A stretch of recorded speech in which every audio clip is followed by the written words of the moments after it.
Hello students, कैसे हो आप सब। आज हम न्यू वीडियो लेके आए हैं। इस वीडियो में हम क्या करेंगे, इस वीडियो में हम अपना नया चैप्टर शुरू कर रहे हैं, दैट इज़ चैप्टर नंबर 14। तो इसका क्या नाम है, fabric from fibre. Fabric from fibre. तो इसमें क्या करना है, इस चैप्टर में क्या है, पढ़ते हैं, शुरू करते हैं। ठीक है।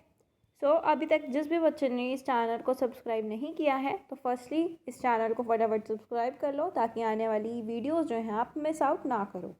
प्लीज़ सब्सक्राइब एंड शुरू करते हैं without wasting of further adieu. Let's get start the video.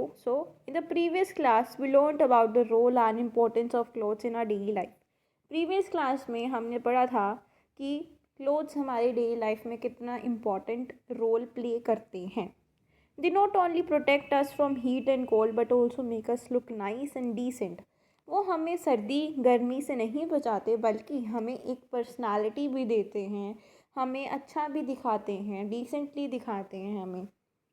So we have also learned that clothes are made from different kinds of fibers. हमने पढ़ा था कि clothes कपड़े बहुत सारे fibers से बनते हैं। So these fibers are obtained from plants as well as animals. ये सारी चीज़ें जो हैं प्लांट्स और एनिमल्स से हमें ऑब्टेन होती हैं, मिलती हैं। So we also use synthetic fibres that are man made and are manufactured in factories. तो हम सिंथेटिक फाइबर्स को यूज़ करते हैं जो मैन मेड होते हैं और वो फैक्ट्रीज़ में मैन्युफैक्चर किए जाते हैं। सो फर्स्ट एक्टिविटी है हमारे पास, write down the names of some fibres obtain from plants and animals, also try to get their samples. आपको यहाँ पे प्लांट्स और एनिमल्स का जो भी फाइबर्स हमें ऑब्टेन होता है, प्लांट से मिलता है जो भी, ठीक है, एनिमल से जो चीज़ मिलती है वो सारी आपको यहाँ पे लिखनी है। ठीक है, right here. So do it on your self. अगर आपको कोई भी दिक्कत हो तो आप मुझसे कमेंट सेक्शन में पूछ लेना। अब हमारे पास टॉपिक है that is animal fibres. So let us now learn about some animal fibers that we often use. Wool and silk are two well-known animal fibers. जो हमें animal से fibers मिलते हैं वो है wool और silk. So first is wool. Wool क्या है? Body coat of some animals that have fine soft hair close to their skin. वूल हमें कहाँ से मिलता है, कुछ ऐसे एनिमल्स होते हैं जिनके पास फाइन सॉफ्ट हेयर क्लोज होते हैं उनके स्किन से। And this body coat of fine soft hair is called fleece, वो फ्लीस कहलाती है। And we get the fleece of animals जैसे कि शीप, गॉट, कैमल, याक, ये for making the wool fibres and woollen clothes. All the wool is obtained from the fleece of many animals, so sheep wool is most commonly available wool. तो sheep वो सबसे ज़्यादा available होता है इसलिए उसको ज़्यादा यूज़ किया जाता है। So we also often hear names of other varieties of wool like angora, pashmina, shahtoosh etcetera. ये सारी और अदर वूल्स हैं जिसके नाम हमने सुने हैं। So next is, do you know, in India, the breeding of sheep for wool is done mainly in the states of Himachal Pradesh, Punjab, Jammu and Kashmir, Rajasthan, Haryana and Gujarat.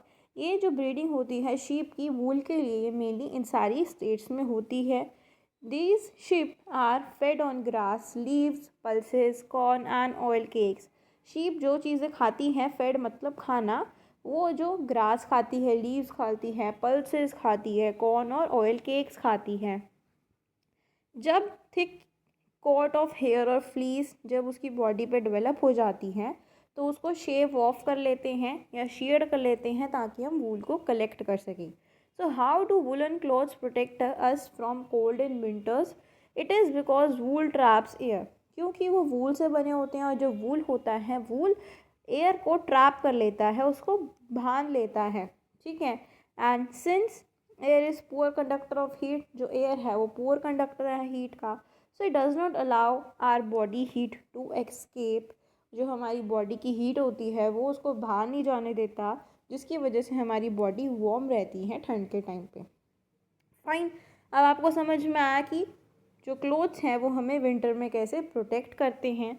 अब next process क्या है, that is making wool from fleece. So let us now learn about the details of the process of changing fleece into wool, and this involves the following steps. तो first है हमारे पास sharing. Sharing of sheep में क्या होगा, fleece जो होता है sheep का उसको very thin layer of dead skin के साथ रिमूव कर लिया जाता है, जैसे कि आपको यहाँ पे पिक्चर में दिख रहा है। नेक्स्ट है स्कोरिंग। स्कोरिंग में क्या होगा, शेयर्ड फ्लीस जो है उसके अंदर डर्ट और ग्रीस प्रेजेंट होती हैं, तो उसको वॉश किया जाता है डिटर्जेंट के साथ गर्म पानी के अंदर, लार्ज टैंक्स के अंदर। तो सुटेबल मशीन्स यूज़ की जाती हैं इस पर्पज़ के लिए और इस प्रोसेस को हम बोलते हैं स्कोरिंग। नेक्स्ट होता है सॉर्टिंग। अब जो प्रोसेस है हेयर्स को सेपरेट करना different textures of from the fleece, उसको हम सॉर्टिंग बोलते हैं। तो जो सॉर्टेड फाइबर्स होते हैं वो फिर से स्कोर्ड हो जाते हैं और ड्राइड किए जाते हैं। ठीक है, नेक्स्ट है डू यू नो, सॉर्टिंग एक हजार्डस जॉब है। क्यों? क्योंकि जो पर्सन होता है इसके अंदर इन्वॉल्व वो एक इन्फेक्शन भी कॉज कर सकता है अपनी बॉडी के अंदर, क्योंकि उसके अंदर एक बैक्टीरिया प्रेजेंट होता है। कौन सा? एंथ्रेक्स, जो एक फैटल डिजीज़ कॉज कर सकता है, दैट इज़ सोर्टस डिजीज़। नेक्स्ट होता है स्टेप इज़ 4 नंबर डाइंग। अब क्या करना है, नेचुरल हेयर जो शीप के हैं वो वाइट, ब्राउन और ब्लैक कलर के होते हैं, तो रो फाइबर्स जो होते हैं उनको डाई किया जाता है डिफरेंट कलर्स के अंदर ताकि वो चेंज हो जाए और कलरफुल बन जाए। नेक्स्ट स्टेप क्या है, स्पिनिंग। रो और डाइड फाइबर्स को ट्विस्ट किया जाता है थ्रेड्स बनाने के लिए, उसको हम यार्न बोलते हैं। जो यार्न थ्रेड्स होते हैं मे बी लॉन्ग और short in size. Yarn threads छोटे या लंबे हो सकते हैं साइज़ में। तो जो लॉन्गर थ्रेड्स होते हैं उनको नेटेड किया जाता है स्वेटर्स, मफलर्स बनाने के लिए, और जो शॉर्टर थ्रेड्स होते हैं उनको वोवन किया जाता है, सिला जाता है वुलन फैब्रिक्स को बनाने के लिए, coats, trousers, jackets and shawls. Next है हमारे पास animal fibre, that is silk. तो सिल्क हमें सिल्क वॉर्म से मिलता है जो मलबरी प्लांट्स पे फीड करता है, मतलब मलबरी लीव्स को खाता है। So the rearing of silk worms for obtaining the silk, इस प्रोसेस को हम सेरीकल्चर बोलते हैं। सिल्क को ऑब्टेन करना सिल्क वॉर्म के ज़रिए, उसको हम सेरीकल्चर बोलते हैं। डिफरेंट वेराइटीज़ होती हैं सिल्क की from different types of silk worms. तो आपको एक्टिविटी गिवन है, आपको क्या करना है, डिफरेंट नेम्स देखने हैं, नेम्स को फाइंड आउट करना है डिफरेंट वैरायटीज़ ऑफ सिल्क का, और उनको कलेक्ट करके देखना है अगर आप उनको कलेक्ट कर सकते हो तो, और उनकी प्रॉपर्टीज़ को कंपेयर करके देखना है, शाइन, स्मूथनेस, स्ट्रेंथ के डिफरेंसेस देखने हैं of the samples collected by you. So let us now learn about the process of obtaining silk from silk moth. तो सबसे पहले क्या होता है, रियरिंग होती है सिल्क वॉर्म की। सबसे पहले क्या होगा, सिल्क मोथ एक लार्ज वाइट कलर का इंसेक्ट होता है। Female silk moth hundreds of egg को ले करती है जो सुटेबल टेम्परेचर पे स्टोर रहते हैं, और जब ये एग्स हैं ये जब हैच होते हैं, मतलब टूटते हैं, तो इनमें से एक लार्वा प्रोड्यूस होता है जिसको हम कैटरपिलर्स बोलते हैं या फिर सिल्क वॉर्म बोलते हैं। जो ये लार्वा होता है ये क्लीन बॉक्सेस में रखा जाता है जहाँ पे वो फ्रेश मलबरी लीव्स को खाता है और अपने आप को ग्रो करता है।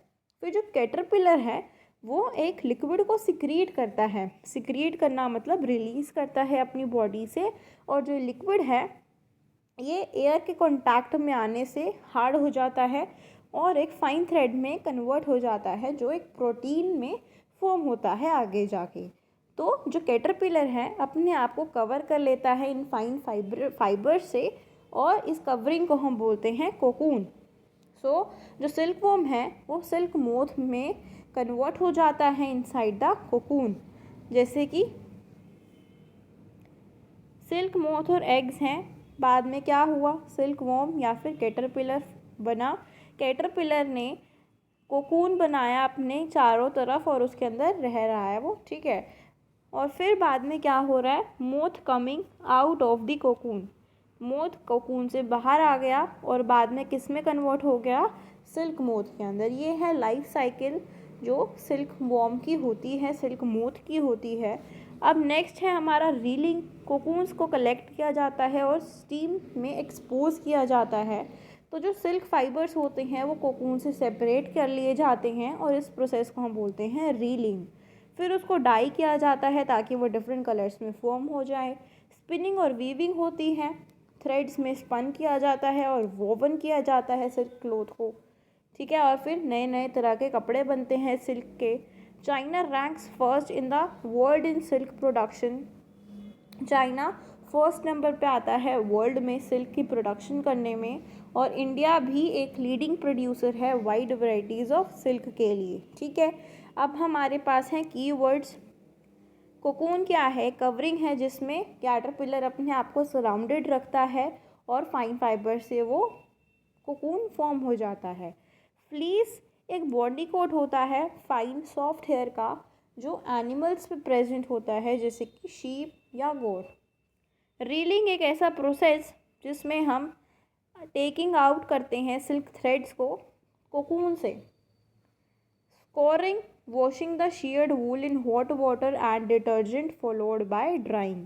स्कोरिंग क्या होता है? sheared wool, जो हमने वूल निकाली है उसको धोते हैं अच्छे से, क्योंकि जो उस पर डर्ट और ग्रीस लगी होती है, और फिर उसमें से आगे जाके फाइन थ्रेड्स को सेपरेट करते हैं। सेरीकल्चर, जब हम सिल्क वॉर्म से सिल्क को ऑब्टेन कर रहे हैं उस प्रोसेस को हम सेरीकल्चर बोलते हैं। शेयरिंग, जब रिमूवल कर रहे हैं हम फ्लीस का एनिमल पे से, तो उसको हम शेयरिंग बोलते हैं। सॉर्टिंग एक ऐसा प्रोसेस जब सेपरेट कर रहे हैं हम हेयर को डिफरेंट टेक्सचर्स के अंदर फ्रॉम द फ्लीस। ठीक है, अब नेक्स्ट ये है हमारा यू मस्ट नो। वूल और silk two well known animal fibres हैं, हमें पता है। एनिमल्स जैसे कि sheep goat fine soft hair होते हैं इनकी बॉडी के ऊपर, तो इनकी जो बॉडी के ऊपर प्रेजेंट होती है स्किन उसको फ्लीस बोलते हैं, और वूल ऑब्टेन की जाती है इनकी फ्लीस से। तो जो प्रोसेस है फ्लीस का वूल में चेंज होने का, वो सीक्वेंस में क्या है? पहले शेयरिंग होगी, फिर स्कोरिंग, ठीक है, बाद में सॉर्टिंग, बाद में डाइंग होगी, और बाद में स्पिनिंग की जाएगी। तो जो लॉन्ग यार्न थ्रेड्स होते हैं उनको स्वेटर्स मफलर्स कैप्स में अरेंज किया जाता है। छोटे थ्रेड्स को फैब्रिक्स में कन्वर्ट किया जाता है।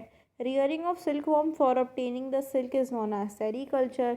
जब सिल्क ऑब्टेन किया गया है सिल्क वॉर्म से, तो उसको हम फीड कराते हैं मलबरी लीव्स को। ठीक है, जो प्रोसेस सिल्क से ऑब्टेन हुआ फ्रॉम सिल्क मोथ, उसके अंदर इन्वॉल्वमेंट होती है। रियरिंग ऑफ सिल्क वॉर्म होगा, बाद में रीलिंग होती है, बाद में डाइंग, और लास्ट में स्पिनिंग एंड वीविंग। ठीक है, ये सारे प्रोसेसेस होते हैं, तब जाके हमें सेरीकल्चर का प्रोसेस मिलता है। अब है हमारे पास बैक एक्सरसाइज, ये हम नेक्स्ट पार्ट में करेंगे, that is your part 2 back exercise वाला video. So stay tuned for the next video and hope you like it. If you like it, please don't forget to like, share and subscribe to my channel for more such videos. Thank you.